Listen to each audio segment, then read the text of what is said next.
सर्वेभ्यो नमो नमः। आज की वीडियो में हम 9th क्लास की जो संधियां पढ़ रहे थे उन संधियों में हम विसर्ग संधि पढ़ेंगे। विसर्ग संधि के जो नियम आपके सिलेबस में हैं 2022-23 का जो सिलेबस है उसके हिसाब से, क्योंकि हर साल सिलेबस में कुछ ना कुछ चेंज होता रहता है और वीडियोस ढूंढने में परेशानी होती है, इसलिए हम सिलेबस के हिसाब से नई वीडियोस बना रहे हैं। तो आज हम पढ़ेंगे विसर्ग संधि, और उस विसर्ग संधि से पहले मैं आपको कुछ होमवर्क दे रही हूँ। तो आप जो मैं होमवर्क दूंगी, जो शब्द दूंगी, उसका आंसर और उसका उत्तर जो है आपको कमेंट बॉक्स में लिखना है, और मैं आपको जरूर रिप्लाई करूंगी आपका आंसर सही है कि नहीं है, कारण क्या है, जो भी रहेगा तो मैं आपको इसका आंसर जरूर दूंगी। तो आपके शब्द है, पहला शब्द है कोयम। ये वीडियो देखने के बाद आपको पता लग जाएगा कि इन शब्दों को कैसे आपको हल करना है। फिर भी अगर कोई डाउट हो तो आप बता सकते हैं, हम जो आपके डाउट होंगे वो उनको एक अलग से वीडियो में ले लेंगे। ठीक है, अगला शब्द है आपका गुरुहु प्लस जयति। यहाँ पे गुरु के बाद ये विसर्ग लगा हुआ है। ठीक है, ये आपका है होमवर्क, आपको इनका उत्तर कमेंट बॉक्स में लिखना है। अब हम देखते हैं कि 9th क्लास की जो संधि है उनमें कौन कौन से नियम आपके पेपर में आ रहे हैं। पहला नियम है आपका उत्वम और दूसरा नियम है आपका रत्वम। उत्वम का मतलब विसर्ग के स्थान पर उ, और बेसिकली उ नहीं रहता, कभी भी उ के स्थान पर हो जाता है ओ। तो कहने को उत्वम है लेकिन परिवर्तन आपको ओ के रूप में दिखाई देगा, ये बात आप नोट कर लीजिए। दूसरा है विसर्ग के स्थान पर रे कहां कहां होता है। ठीक है, ये नियम आपको देखने हैं। तो अभी हम पढ़ना शुरू करते हैं, इन नियमों को समझेंगे, इन नियमों को देखेंगे। और सबसे पहले जो आपका उत्वम है, उत्वम में एक नियम तो बिल्कुल ऐसा है, कौन सा वाला, ये वाला जो को अयम आपका उदाहरण है, ये वाला नियम ऐसा है जो हमेशा पेपर में आता है, कभी भी मिस नहीं होता, ये जरूर आता है।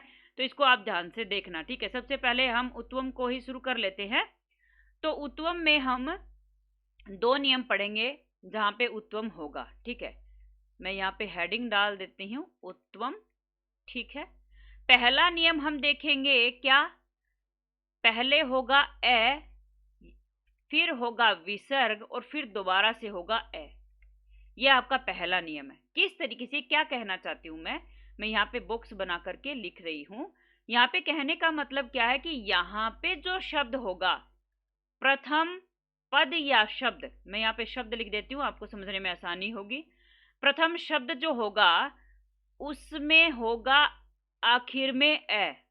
प्रथम शब्द के अंत में क्या होगा, प्रथम शब्द के अंत में होगा ए, और उस ए के बाद होगा विसर्ग, यानी कि ये जो पहला शब्द होगा ना, इसके आखिर में आपको विसर्ग लगा मिलेगा।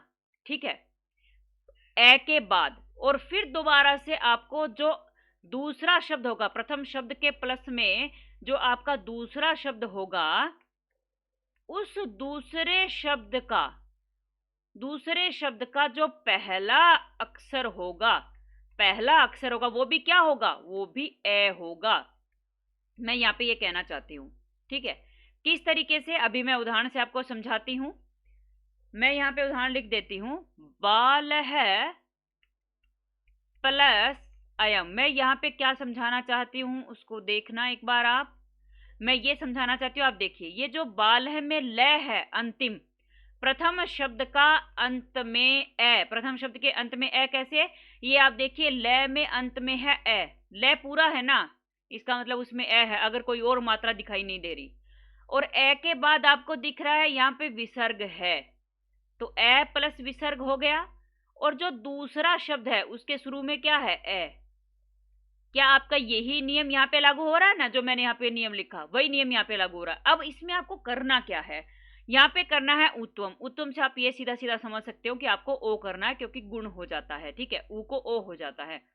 अब आपको क्या करना है, यहाँ पे जो विसर्ग है ना, विसर्ग है, उसको आप बना दो ओ, और ये जो ए है इसको बना दो अवग्रह चिन्ह। इसका नाम क्या होता है, मैं यहाँ पे लिख रही हूँ, आप नोट कर लेना, अवग्रह चिन्ह। ठीक है, ये एस की तरह लिखा जाता है इंग्लिश में, अवग्रह चिन्ह। ठीक है, अब उदाहरण से समझते हैं कैसे होगा। हमने यहाँ पे लिखा है बाल है प्लस अयम, ये लिखा है ना।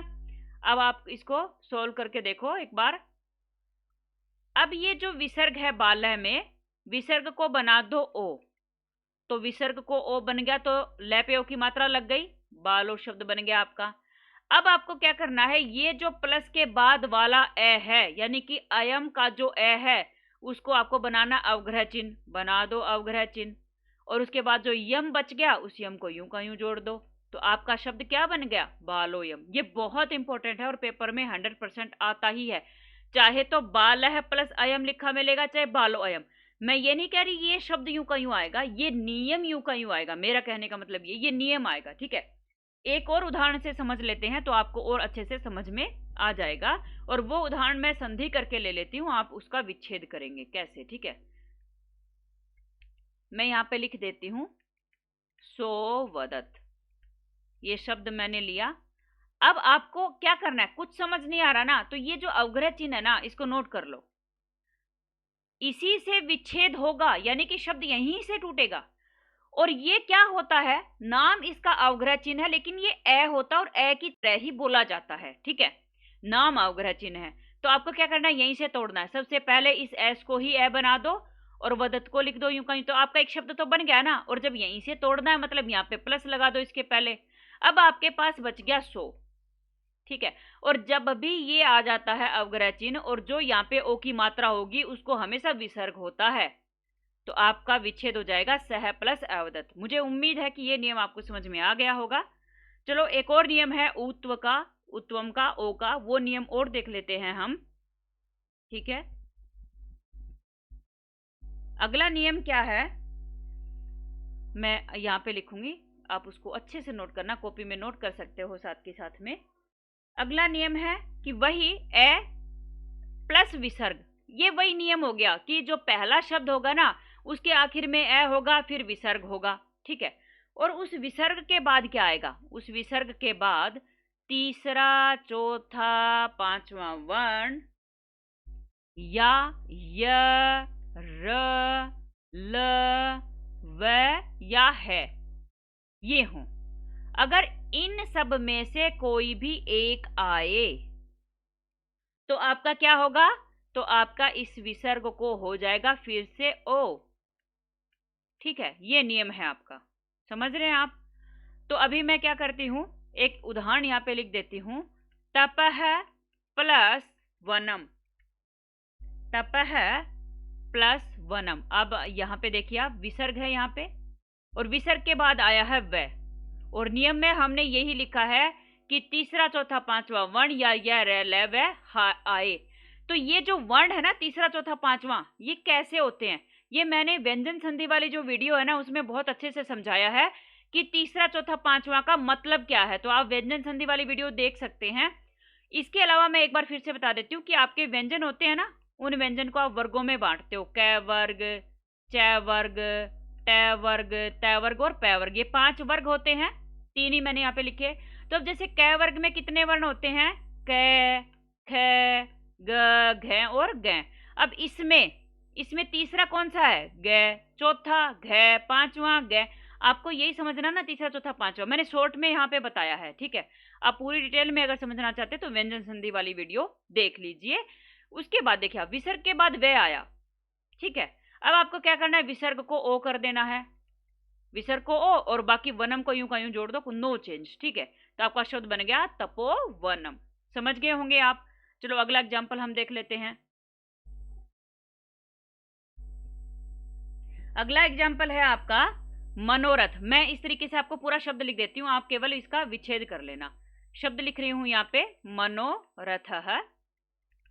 ओ को देखो, ओ के बाद अगर ए नहीं है तो रे है, तो आपको देख के समझ में आ रहा होगा कि क्या होगा, ओ को विसर्ग और रथ है। आपको पता है कि विसर्ग के बाद जब भी तीसरा चौथा पांचवा वर्ण या ये रे ले वे आए तो विसर्ग को ओ हो जाएगा, तो विसर्ग के बाद रे है तो इसलिए यहाँ पे शब्द बना मनोरथ है, ठीक है। अभी हम अगला नियम देख लेते हैं। अगला नियम है रत्वम का, कि रे विसर्ग को कहां कहां पे होगा।